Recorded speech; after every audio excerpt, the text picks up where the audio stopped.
The Samsung Galaxy Express I8730 hopes to stand out from the rest of the mid-range pack by shipping with Jelly Bean and keeping the now classic Samsung look. Is that all it takes? Find out in our review. Hey everybody, I'm Chris Wook. Not too long ago, AT&T shipped the Samsung Galaxy Express in the United States. Now it's arriving elsewhere with an updated design, trading higher clock speeds for Jelly Bean. But for now, let's move away from the software and take a look at the hardware specs. The Samsung Galaxy Express I8730 has a 4.5-inch Super AMOLED display and runs a Qualcomm Snapdragon S4 chipset with a 1.2 GHz dual-core Crate processor. It has 1 GB of RAM and 8 GB of internal storage, expandable via microSD.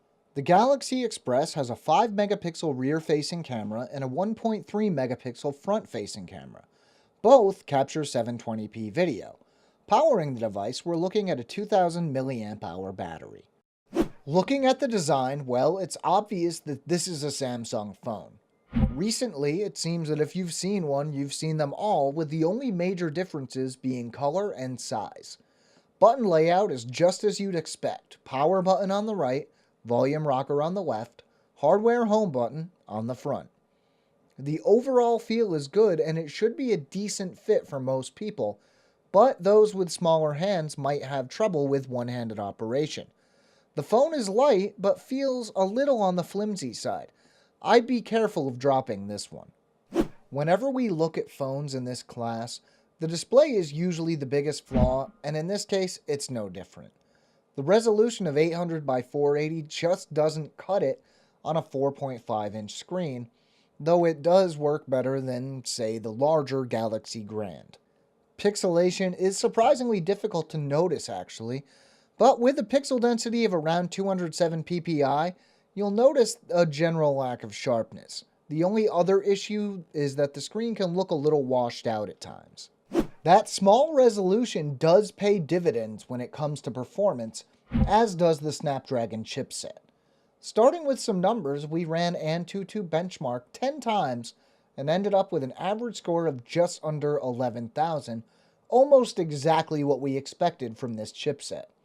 Thanks to the lower res, Epic Citadel performed admirably as well, cranking out an average frame rate of 53.3 frames per second in high quality mode and 54.2 frames per second in high performance mode.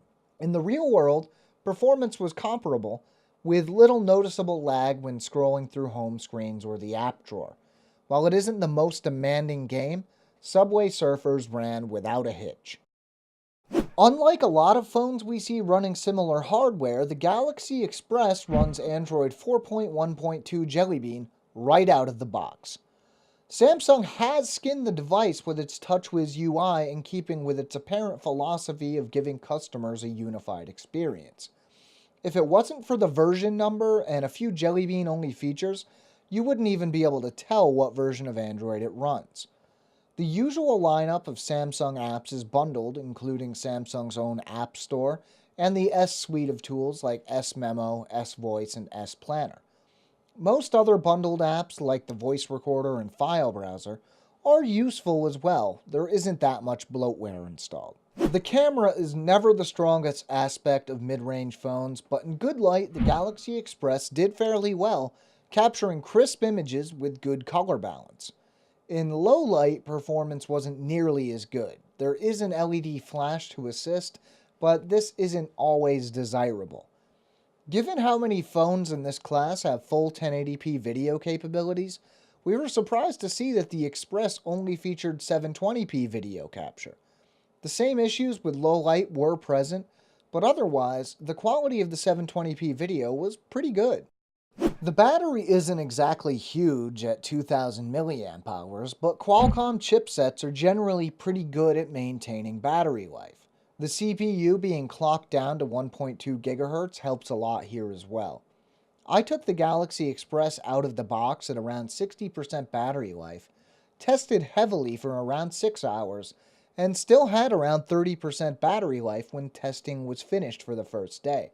An 18-hour day without a charge should not be a problem here at all.